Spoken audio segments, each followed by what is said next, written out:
നമസ്കാരം, ആനന്ദ് ഇന്റർനാഷണൽ ന്യൂസിലേക്ക് സ്വാഗതം. പ്രധാന വാർത്തകൾ.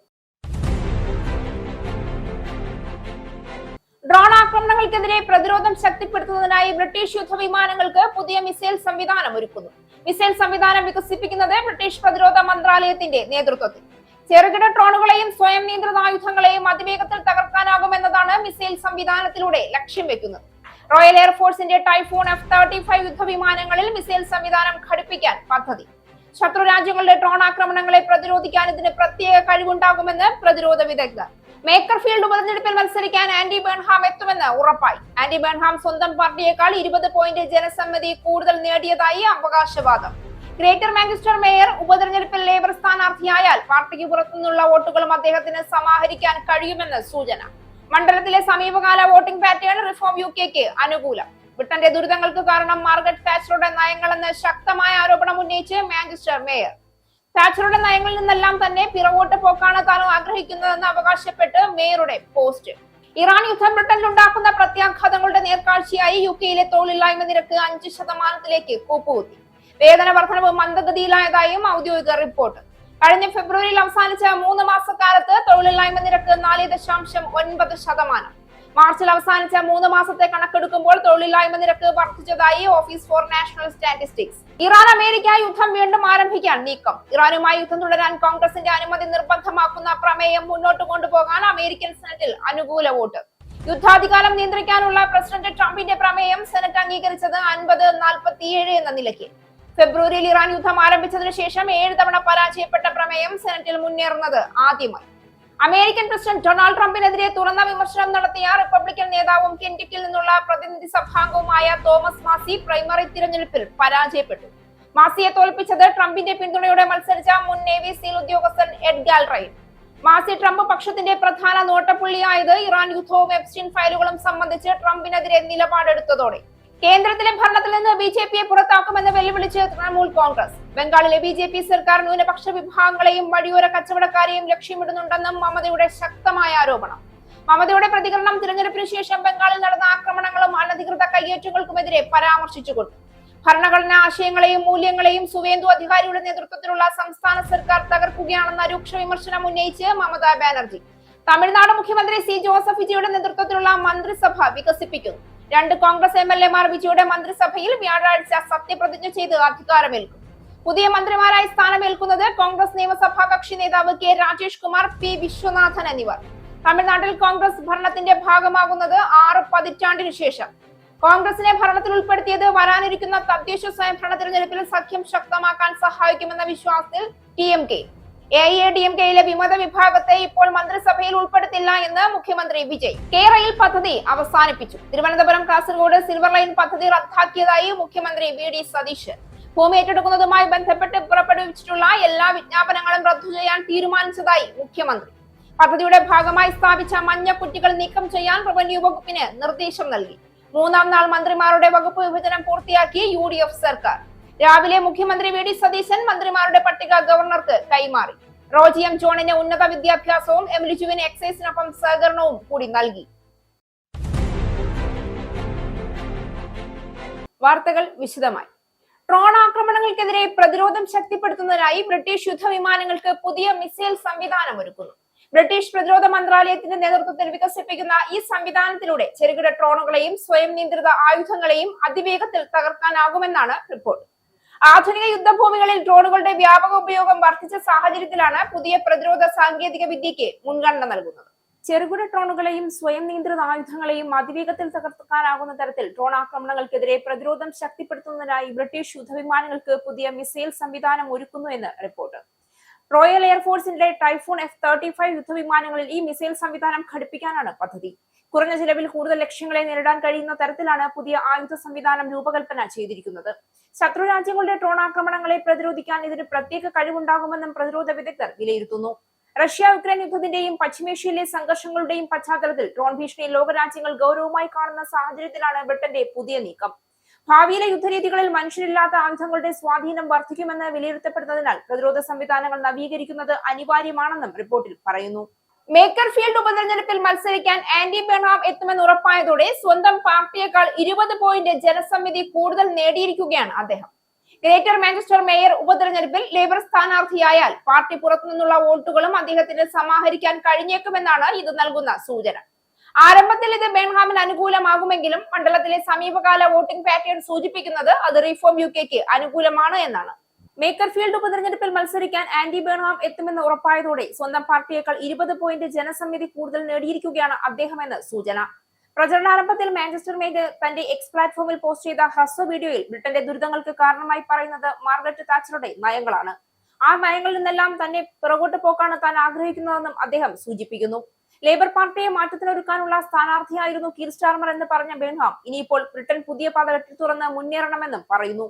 ഈ ഉപതെരഞ്ഞെടുപ്പ് ബ്രിട്ടനെ സംബന്ധിച്ചിടത്തോളം അതീവ പ്രാധാന്യമുള്ള ഒന്നാണെന്നും താൻ ഒരു അവസരവും പാഴാക്കില്ല എന്നും അദ്ദേഹം പറഞ്ഞു.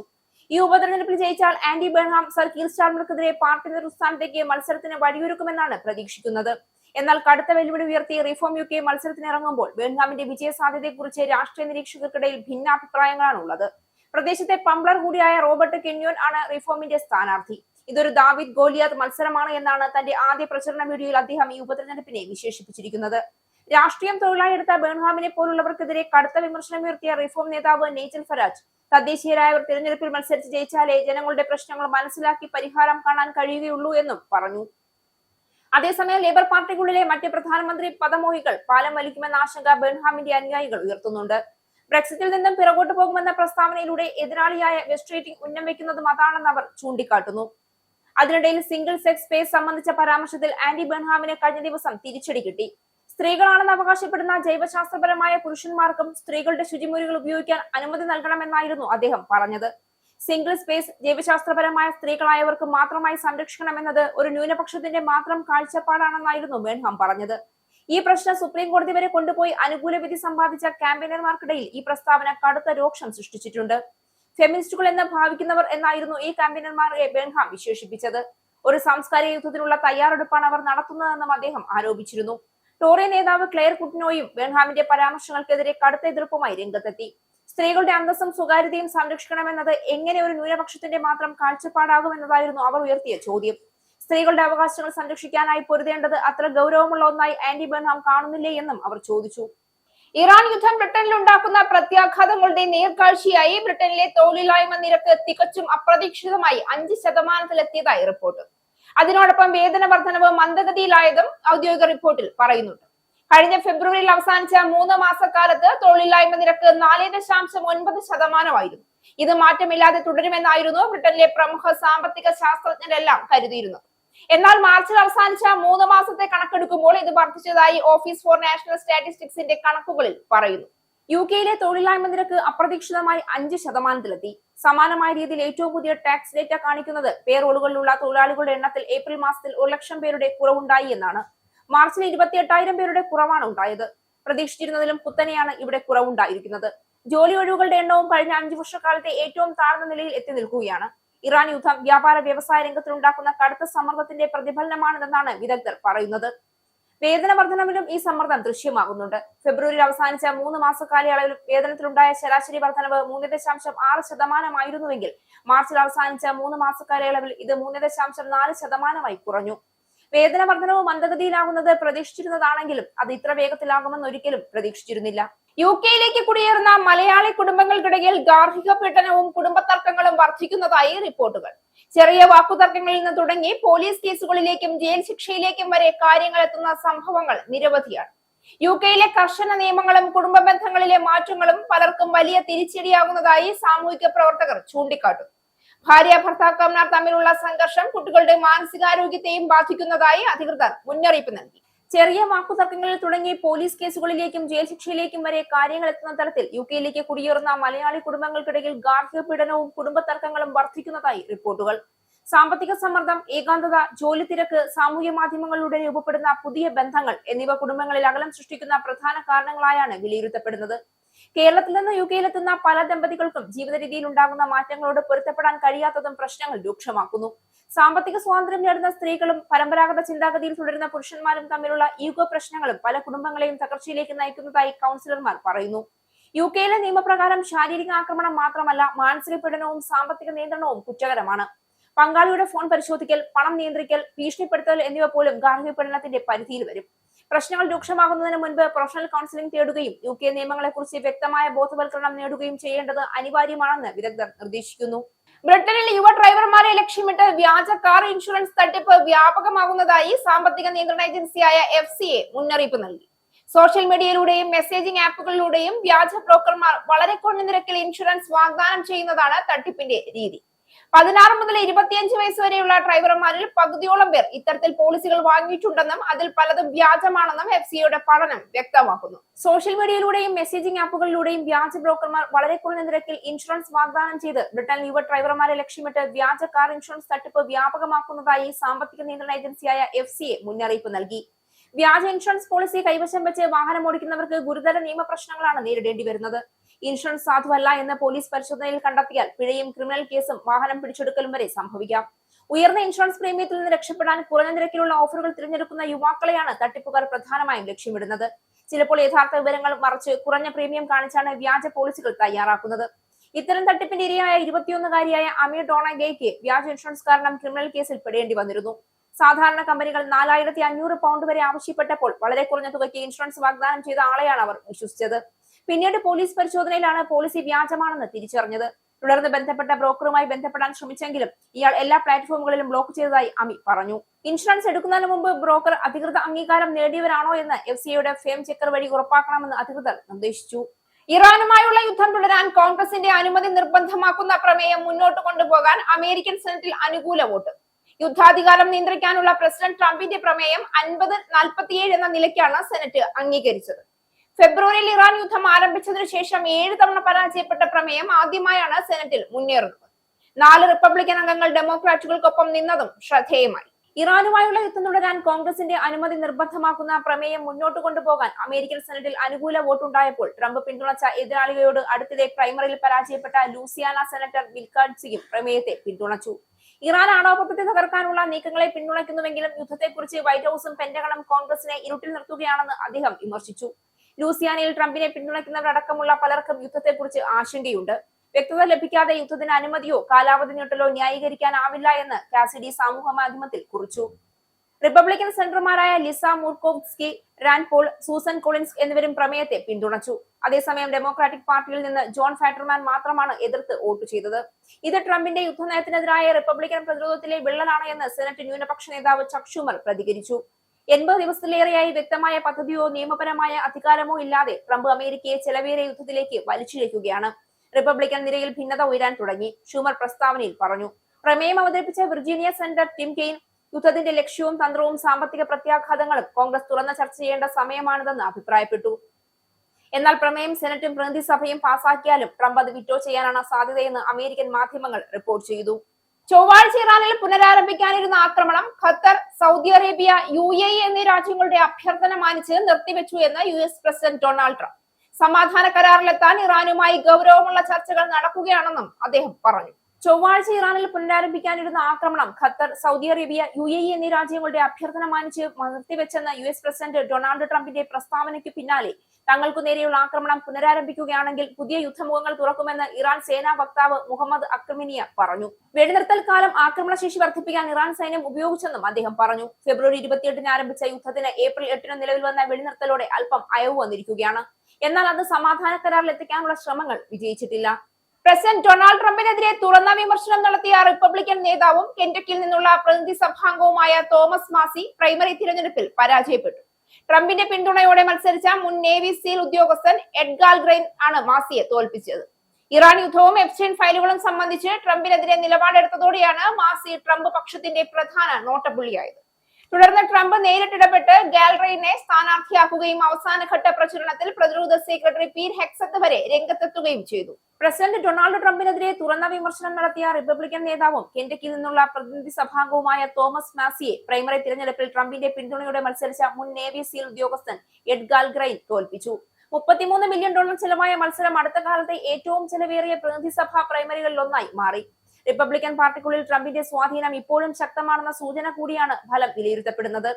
കെന്റക്കിയിൽ ട്രംപിന് മറ്റൊരു രാഷ്ട്രീയ വിജയം കൂടി ലഭിച്ചു. വിരമിക്കുന്ന സെനറ്റർ മിച്ച് മാക്കൊണലിന്റെ ഒഴിവിലേക്ക് നടന്ന റിപ്പബ്ലിക്കൻ സെനറ്റ് പ്രൈമറിയിൽ ആൻഡി ബാർ വിജയിച്ചു.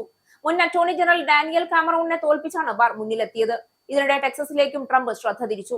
സെനറ്റർ പ്രൈമറി റൺ ഓഫിൽ സെനറ്റർ ജോൺ കോർണിൻസിനെതിരെ മത്സരിക്കുന്ന ടെക്സസ് അറ്റോർണി ജനറൽ കെൻ പാക്സ്റ്റണിന് ട്രംപ് പിന്തുണ പ്രഖ്യാപിച്ചു.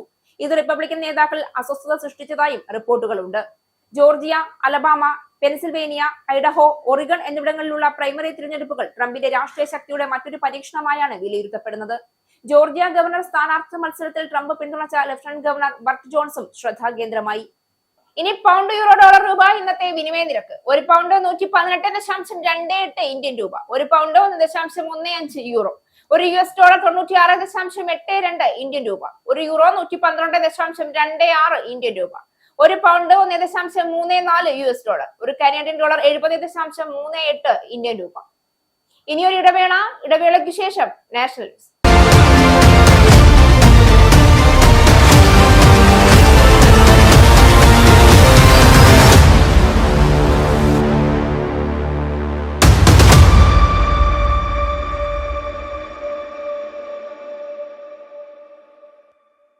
നമസ്കാരം, നാഷണൽ ന്യൂസിലേക്ക് സ്വാഗതം. കേന്ദ്രത്തിലെ ഭരണത്തിൽ നിന്ന് BJP പുറത്താക്കുമെന്ന് വെല്ലുവിളിച്ച് തൃണമൂൽ കോൺഗ്രസ്. ബംഗാളിലെ BJP സർക്കാർ ന്യൂനപക്ഷ വിഭാഗങ്ങളെയും വഴിയോര കച്ചവടക്കാരെയും ലക്ഷ്യമിടുന്നുണ്ടെന്നും മമത ആരോപിച്ചു. തന്റെ വസതിയിൽ നടന്ന തൃണമൂൽ കോൺഗ്രസ് MLA-മാരുടെ യോഗത്തിൽ സംസാരിക്കുകയായിരുന്നു മമതാ ബാനർജി. തിരഞ്ഞെടുപ്പിന് ശേഷം ബംഗാളിൽ നടന്ന ആക്രമണങ്ങളും അനധികൃത കയ്യേറ്റങ്ങൾക്കെതിരെയുള്ള നടപടികളും പരാമർശിച്ചുകൊണ്ടായിരുന്നു മമതയുടെ പ്രതികരണം. തൃണമൂൽ കോൺഗ്രസ് MLA-മാരുടെ യോഗത്തിൽ സംസാരിക്കവേ കേന്ദ്രത്തിലെ ഭരണത്തിൽ നിന്ന് BJP പുറത്താക്കുമെന്ന് വെല്ലുവിളിച്ച് തൃണമൂൽ കോൺഗ്രസ് നേതാവ് മമതാ ബാനർജി. ഈ സർക്കാർ നമ്മുടെ ഭരണഘടനാ ആശയങ്ങളെയും മൂല്യങ്ങളെയും തകർക്കുകയാണെന്ന രൂക്ഷ വിമർശനവും സുവേന്ദു അധികാരിയുടെ നേതൃത്വത്തിലുള്ള സംസ്ഥാന സർക്കാരിനെതിരെ മമത ഉന്നയിച്ചു. മമതാ ബാനർജിയുടെ വസതിയിൽ നടന്ന യോഗത്തിൽ മമതാ ബാനർജിയുടെ അനന്തരവനും ലോക്സഭാ MP-യുമായ അഭിഷേക് ബാനർജിയും പങ്കെടുത്തിരുന്നു. BJP സർക്കാരിന്റെ ഒരു തരത്തിലുമുള്ള ഭീഷണിക്കും വഴങ്ങില്ല എന്നായിരുന്നു അഭിഷേക് ബാനർജിയുടെ പ്രതികരണം. ദക്ഷിണ കൊൽക്കത്തയിലെ അഭിഷേക് ബാനർജിയുടെ വീടിന്റെ ഭാഗങ്ങൾ പൊളിച്ചു മാറ്റാൻ നേരത്തെ കൊൽക്കത്ത മുനിസിപ്പൽ കോർപ്പറേഷൻ നോട്ടീസ് അയച്ചിരുന്നു. അവർ എന്ത് വേണമെങ്കിലും ചെയ്യട്ടെ, എന്റെ വീട് പൊളിച്ചു മാറ്റൂ, നോട്ടീസ് അയക്കൂ, ഈ കാര്യങ്ങൾക്ക് ഞാൻ വഴങ്ങില്ല, എന്തു തന്നെ വന്നാലും BJP-ക്കെതിരെ പോരാട്ടം തുടരുമെന്നായിരുന്നു അഭിഷേക് ബാനർജിയുടെ പ്രതികരണം. സുവേന്ദു അധികാരിക്കെതിരെയും അഭിഷേക് വിമർശനം ഉന്നയിച്ചു.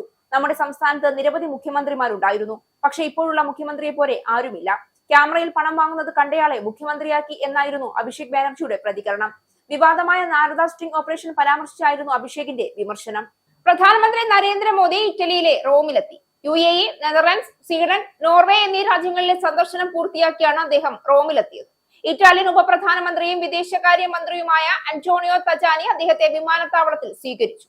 പ്രധാനമന്ത്രി എന്ന നിലയിൽ നരേന്ദ്രമോദിയുടെ ഇറ്റലിയിലേക്കുള്ള ആദ്യ ഔദ്യോഗിക ഉഭയകക്ഷി സന്ദർശനമാണ് ഇത്. ഇറ്റലിയിലെ റോമിലെത്തിയ പ്രധാനമന്ത്രി നരേന്ദ്രമോദി ഇറ്റാലിയൻ പ്രധാനമന്ത്രി ജോർജിയ മെലോനിയുമായി നടത്തുന്ന കൂടിക്കാഴ്ചയാണ് സന്ദർശനത്തിലെ പ്രധാന അജണ്ട. India, Middle East, Europe economic corridor ശക്തിപ്പെടുത്തുന്നതിനും 2025-2029 കാലഘട്ടത്തിലേക്കുള്ള തന്ത്രപ്രധാന കർമ്മ പദ്ധതി അവലോകനം ചെയ്യുന്നതിനും ഇരു നേതാക്കളും ചർച്ചകൾ നടത്തും. പ്രതിരോധം, പുനരുപയോഗ ഊർജ്ജം, ക്ലീൻ ടെക്നോളജി, ബഹിരാകാശം, സൈബർ സുരക്ഷ തുടങ്ങിയ മേഖലകളിൽ സഹകരണം വർദ്ധിപ്പിക്കുന്നതിനും 2029ഓടെ ഉഭയകക്ഷി വ്യാപാരം $20 മില്യൺ എത്തിക്കുന്നതിനും ലക്ഷ്യമിട്ടാണ് ചർച്ചകൾ പുരോഗമിക്കുന്നത്. ഇറ്റാലിയൻ പ്രസിഡന്റ് സെർജിയോ മാറ്ററെല്ലയുമായും പ്രധാനമന്ത്രി കൂടിക്കാഴ്ച നടത്തും. കൂടാതെ റോം ആസ്ഥാനമായുള്ള UN ഭക്ഷ്യ കൃഷി സംഘടനയുടെ ആസ്ഥാനവും പ്രധാനമന്ത്രി സന്ദർശിക്കും. വത്തിക്കാൻ സിറ്റിയിൽ മാർപ്പാപ്പയുമായും പ്രധാനമന്ത്രി കൂടിക്കാഴ്ച നടത്തിയേക്കും. ഇരു രാജ്യങ്ങളിലെയും പ്രമുഖ ബിസിനസ് പ്രമുഖരുമായും അദ്ദേഹം സംവദിക്കും. ഇന്ത്യയും ഇറ്റലിയും തമ്മിലുള്ള ബന്ധം പുതിയ ഇൻഡോ മെഡിറ്ററേനിയൻ തന്ത്രപ്രധാന പങ്കാളിത്തത്തിലേക്ക് വളരുകയാണെന്ന് പ്രധാനമന്ത്രി മോദിയും ജോർജിയ മെലോനിയും സംയുക്തമായി പുറത്തിറക്കിയ കുറിപ്പിൽ വ്യക്തമാക്കി. തമിഴ്നാട് മുഖ്യമന്ത്രി ജോസഫ് വിജയുടെ നേതൃത്വത്തിലുള്ള മന്ത്രിസഭ വികസിപ്പിക്കുന്നു. ഇതിന്റെ ഭാഗമായി 2 കോൺഗ്രസ് MLA-മാർ വ്യാഴാഴ്ച സത്യപ്രതിജ്ഞ ചെയ്ത് അധികാരമേൽക്കും. കോൺഗ്രസ് നിയമസഭാ കക്ഷി നേതാവ് K. രാജേഷ് കുമാർ, P. വിശ്വനാഥൻ എന്നിവരാണ് പുതിയ മന്ത്രിമാരായി സ്ഥാനമേൽക്കുന്നത്. 6 പതിറ്റാണ്ടിന് ശേഷമാണ് തമിഴ്നാട്ടിൽ കോൺഗ്രസ് ഭരണത്തിന്റെ ഭാഗമാകുന്നത് എന്നത് ഈ തീരുമാനത്തെ ചരിത്രപരമാക്കുന്നു. ചരിത്രം തിരുത്തിക്കുറിച്ചുകൊണ്ട് തമിഴ്നാട് മുഖ്യമന്ത്രി ജോസഫ് വിജയുടെ നേതൃത്വത്തിലുള്ള മന്ത്രിസഭയിൽ K. രാജേഷ് കുമാർ, P. വിശ്വനാഥൻ എന്നീ 2 കോൺഗ്രസ് MLA-മാർ വ്യാഴാഴ്ച സത്യപ്രതിജ്ഞ ചെയ്ത് അധികാരമേൽക്കും. രാവിലെ 10 മണിക്ക് രാജ്ഭവനിൽ നടക്കുന്ന ചടങ്ങിൽ ഗവർണറുടെ ചുമതലയുള്ള RV അർലേക്കർ സത്യവാചകം ചൊല്ലിക്കൊടുക്കും. കൃഷി, ഉന്നത വിദ്യാഭ്യാസം, റവന്യൂ തുടങ്ങിയ സുപ്രധാന വകുപ്പുകളിൽ നിലവിൽ മന്ത്രിമാരില്ലാത്ത സാഹചര്യം പരിഹരിക്കാനാണ് ഈ മന്ത്രിസഭ വികസനം. കോൺഗ്രസിനെ ഭരണത്തിൽ ഉൾപ്പെടുത്തിയത് വരാനിരിക്കുന്ന തദ്ദേശ സ്വയംഭരണ തെരഞ്ഞെടുപ്പിൽ സഖ്യം ശക്തമാക്കാനും സഹായിക്കുമെന്നാണ് TVK വിലയിരുത്തൽ. അതേസമയം AADMK-യിലെ വിമത വിഭാഗത്തെ ഇപ്പോൾ മന്ത്രിസഭയിൽ ഉൾപ്പെടുത്തില്ല എന്ന് മുഖ്യമന്ത്രി വിജയ് തീരുമാനിച്ചിട്ടുണ്ട്. സഖ്യകക്ഷികളായ VCK-യും CPM-ഉം ഇതിനെ ശക്തമായി എതിർത്ത സാഹചര്യത്തിലാണ് ഈ തീരുമാനം. AADMK അംഗങ്ങളെ ഉൾപ്പെടുത്തിയാൽ പിന്തുണ പിൻവലിക്കുമെന്ന് CPM മുന്നറിയിപ്പ് നൽകിയിരുന്നു. തമിഴക വെട്ടറി കഴകത്തിന്റെ അഴിമതി വിരുദ്ധ പ്രതിച്ഛായ നിലനിർത്താനാണ് മുഖ്യമന്ത്രിയുടെ ഈ നീക്കം. തിരുവനന്തപുരം കാസർഗോഡ് സിൽവർ ലൈൻ പദ്ധതി റദ്ദാക്കിയതായി മുഖ്യമന്ത്രി വി.ഡി. സതീശൻ. ഇന്നത്തെ മന്ത്രിസഭാ യോഗത്തിലാണ് സുപ്രധാന തീരുമാനം. ഭൂമി ഏറ്റെടുക്കുന്നതുമായി ബന്ധപ്പെട്ട് പുറപ്പെടുവിച്ചിട്ടുള്ള എല്ലാ വിജ്ഞാപനങ്ങളും റദ്ദു ചെയ്യാൻ തീരുമാനിച്ചതായി മുഖ്യമന്ത്രി പറഞ്ഞു. തിരുവനന്തപുരം കാസർഗോഡ് സിൽവർ ലൈൻ പദ്ധതി റദ്ദാക്കിയതായുള്ള സുപ്രധാന തീരുമാനം ഇന്നത്തെ മന്ത്രിസഭാ യോഗത്തിൽ മുഖ്യമന്ത്രി വി.ഡി. സതീശൻ പ്രഖ്യാപിച്ചു. ഭൂമി ഏറ്റെടുക്കുന്നതുമായി ബന്ധപ്പെട്ട് പുറപ്പെടുവിച്ചിട്ടുള്ള എല്ലാ വിജ്ഞാപനങ്ങളും റദ്ദു ചെയ്യാൻ തീരുമാനിച്ചതുമായി മുഖ്യമന്ത്രി പറഞ്ഞു. പദ്ധതി ഉപേക്ഷിച്ചതിനാൽ നിരവധി വർഷങ്ങളായി ഭൂമി വിൽക്കാനോ വാങ്ങാനോ പണയപ്പെടുത്താനോ മകളുടെ വിവാഹത്തിന് ലോൺ എടുക്കാൻ പോലും കഴിയാതെ സാധാരണക്കാർ ബുദ്ധിമുട്ടുകയാണ്. അതിനാലാണ് നിലവിലെ തീരുമാനമെന്നും വി.ഡി. സതീശൻ പറഞ്ഞു. സിൽവർ ലൈൻ സമരവുമായി ബന്ധപ്പെട്ട് വിവിധ കോടതികളിലും പോലീസ് സ്റ്റേഷനിലും നിലനിൽക്കുന്ന കേസുകൾ സ്വഭാവമനുസരിച്ച് പിൻവലിക്കാനുള്ള ശുപാർശ കോടതിയിൽ നൽകാൻ തീരുമാനിച്ചെന്നും വി.ഡി. സതീശൻ കൂട്ടിച്ചേർത്തു. പദ്ധതിയുടെ ഭാഗമായി സ്ഥാപിച്ച മഞ്ഞക്കുറ്റികൾ നീക്കം ചെയ്യാൻ റവന്യൂ വകുപ്പിന് നിർദ്ദേശം നൽകിയെന്നും മുഖ്യമന്ത്രി പറഞ്ഞു. മൂന്നാം നാൾ മന്ത്രിമാരുടെ വകുപ്പ് വിഭജനം പൂർത്തിയാക്കി യു.ഡി.എഫ് സർക്കാർ. രാവിലെ ജി സുധാകരന്റെ സത്യപ്രതിജ്ഞയ്ക്ക് ലോക്ഭവനിലെത്തിയ മുഖ്യമന്ത്രി വി.ഡി. സതീശൻ മന്ത്രിമാരുടെ പട്ടിക ഗവർണർക്ക് കൈമാറി. റോജി എം ജോണിന് ഉന്നത വിദ്യാഭ്യാസവും എം ലിജുവിന് എക്സൈസിനൊപ്പം സഹകരണം കൂടി നൽകിയെന്നാണ് സൂചന. മൂന്നാം നാൾ മന്ത്രിമാരുടെ വകുപ്പ് വിഭജനം പൂർത്തിയാക്കി രാവിലെ ജി സുധാകരന്റെ സത്യപ്രതിജ്ഞയ്ക്ക് ലോക്ഭവനിലെത്തിയ മുഖ്യമന്ത്രി വി.ഡി. സതീശൻ മന്ത്രിമാരുടെ പട്ടിക ഗവർണർക്ക് കൈമാറി. സർക്കാർ അധികാരമേറ്റ 3 ദിവസമായിട്ടും മന്ത്രിമാരുടെ വകുപ്പുകൾ സംബന്ധിച്ചുള്ള വിജ്ഞാപനം പുറത്തിറങ്ങിയിട്ടില്ല. വകുപ്പ് വിഭജനത്തിൽ തർക്കം തുടരുന്നതായിരുന്നു പ്രതിസന്ധിയുടെ കാരണം. മന്ത്രിസഭാ യോഗം ഇന്ന് ചേരാനിരിക്കെ വിജ്ഞാപനം ഇറങ്ങിയില്ലെങ്കിൽ വകുപ്പില്ലാ മന്ത്രിമാരായി അതിൽ പങ്കെടുക്കേണ്ടി വരും. ഫിഷറീസ്, ഉന്നത വിദ്യാഭ്യാസ വകുപ്പുകൾ പരസ്പരം വെച്ചുമാറുന്നത് സംബന്ധിച്ച് കോൺഗ്രസും മുസ്ലിം ലീഗും ധാരണയിലെത്താത്തതായിരുന്നു മുഖ്യ തടസ്സമായത് എന്നാണ് വിവരം. ഉന്നത വിദ്യാഭ്യാസം കോൺഗ്രസിന് നൽകുമ്പോൾ പകരം ഫിഷറീസ് വേണമെന്ന നിലപാടിൽ ഉറച്ചു നിൽക്കുകയായിരുന്നു ലീഗ്. അതിന് കോൺഗ്രസ് നേരത്തെ അനുകൂലമായിരുന്നെങ്കിലും ലത്തീൻ സഭാ നേതൃത്വം കടുത്ത എതിർപ്പുന്നയിച്ചതോടെ പുനരാലോചനയിലേക്ക് കടക്കുകയായിരുന്നു. കോൺഗ്രസ് കൈകാര്യം ചെയ്യാനുള്ള ഫിഷറീസ് ലീഗിന് വിട്ടുകൊടുക്കരുതെന്ന അഭിപ്രായം കോൺഗ്രസിനുള്ളിലും ഉയർന്നിരുന്നു. മന്ത്രിമാരായ കെ മുരളീധരനും സി.പി. ജോണും ലത്തീൻ സഭാ നേതൃത്വവുമായി കൂടിക്കാഴ്ച നടത്തി അന്വയത്തിന് ശ്രമിച്ചിരുന്നു. രമേശ് ചെന്നിത്തല ആഭ്യന്തരം, പി.കെ. കുഞ്ഞാലിക്കുട്ടി വ്യവസായം, കെ മുരളീധരൻ ആരോഗ്യം, എൻ ഷംസുദ്ദീൻ പൊതുവിദ്യാഭ്യാസം, ഷിബു ബേബി ജോൺ വനം, സി.പി. ജോൺ ഗതാഗതം എന്നിവരാണ് വകുപ്പുറപ്പിച്ച മന്ത്രിമാർ. പാർട്ടി സെക്രട്ടറി എന്ന നിലയിൽ തന്റെ ശരീരഭാഷ ശരിയല്ല എന്ന് വീട്ടിൽ നിന്ന് പോലും അഭിപ്രായം ഉയർന്നുവെന്ന് സമ്മതിച്ച് CPM സംസ്ഥാന secretary M.V. Govindan. CPM Thiruvananthapuram ജില്ലാ കമ്മിറ്റി യോഗത്തിലാണ് തുറന്നു പറച്ചിൽ. ജില്ലാ കമ്മിറ്റിയിൽ മുൻ മുഖ്യമന്ത്രി പിണറായി വിജയനും CPM സംസ്ഥാന സെക്രട്ടറിക്കുമെതിരെ അതിരൂക്ഷ വിമർശനമാണ് ഉയർന്നത്. പിണറായി വിജയനും M.V. ഗോവിന്ദനും പാർട്ടി യോഗങ്ങളിൽ ശക്തമായ വിമർശനം. തിരഞ്ഞെടുപ്പ് തോൽവിക്ക് പിണറായിസം തിരിച്ചടിയായി എന്ന് വിമർശനം ഉയർന്നു. കനത്ത തോൽവിക്ക് കാരണം പിണറായി വിജയന്റെ വൺമാൻ ഷോയാണ്. പിണറായി തീരുമാനിക്കുന്നത് പാർട്ടി തീരുമാനമായി മാറുന്നു. സർക്കാർ എന്നാൽ പിണറായി വിജയൻ എന്നതായിരുന്നു അവസ്ഥ. ശൈലജ ടീച്ചറെ ഒതുക്കാൻ നേതൃത്വം ഒത്തുകളിച്ചെന്നും ജില്ലാ കമ്മിറ്റിയിൽ വിമർശനമുണ്ടായി. രണ്ടാം പിണറായി സർക്കാരിൽ ശൈലജയെ മന്ത്രിയാക്കാതിരിക്കാൻ വേണ്ടി മാത്രമാണ് പുതിയ വ്യവസ്ഥ കൊണ്ടുവന്നത്. കോടിയേരി ബാലകൃഷ്ണന്റെ അഭാവം പാർട്ടി അറിയുന്നുണ്ട്. നേതാക്കൾ പോകുന്നെങ്കിൽ പോകട്ടെ എന്ന നിലപാട് കോടിയേരി സ്വീകരിക്കില്ലായിരുന്നുവെന്നും വിമർശനം ഉയർന്നു. ഇതിനു പിന്നാലെ നേതാക്കളുടെ സംസാര ശൈലി മാറണമെന്ന് M.V. ഗോവിന്ദൻ അഭിപ്രായപ്പെട്ടു. ഡിവൈഎഫ്ഐയുടെ പ്രവർത്തന രീതി കുറച്ചുകൂടി മെച്ചപ്പെടണം. യുവജനങ്ങൾക്കിടയിൽ ഡിവൈഎഫ്ഐ സംഘടനാപരമായി ഇറങ്ങിച്ചെല്ലണം. പൊതിച്ചോർ വിതരണത്തിനും സാമൂഹ്യ പ്രവർത്തനങ്ങൾക്കും അപ്പുറം ഇടപെടലുകൾ ഡിവൈഎഫ്ഐയുടെ ഭാഗത്തുനിന്ന് ഉണ്ടാകണമെന്നും അഭിപ്രായപ്പെട്ടു. തന്റെ പെരുമാറ്റത്തിൽ മാറ്റം ആവശ്യമാണെന്ന് M.V. ഗോവിന്ദൻ സ്വയം വിമർശനമായി കമ്മിറ്റിയിൽ പറഞ്ഞു. വീട്ടിൽ നിന്ന് പോലും താൻ വിമർശനം കേൾക്കാറുണ്ട് എന്ന് അദ്ദേഹം കൂട്ടിച്ചേർത്തു. കണ്ണാടിയിൽ നോക്കാറുണ്ടോ എന്ന് മകൻ ചോദിക്കുന്ന സന്ദർഭമുണ്ടായി. പത്രസമ്മേളനങ്ങൾ വീണ്ടും കണ്ടു നോക്കണമെന്ന് മകൻ പറഞ്ഞെന്നും അദ്ദേഹം കൂട്ടിച്ചേർത്തു. വാർത്താ സമ്മേളനങ്ങളിലെ തന്റെ ശരീരഭാഷ ശരിയായില്ല. ഇനി മുതൽ കൂടുതൽ പക്വതയോടെ പെരുമാറുമെന്നും M.V. ഗോവിന്ദൻ പറഞ്ഞു.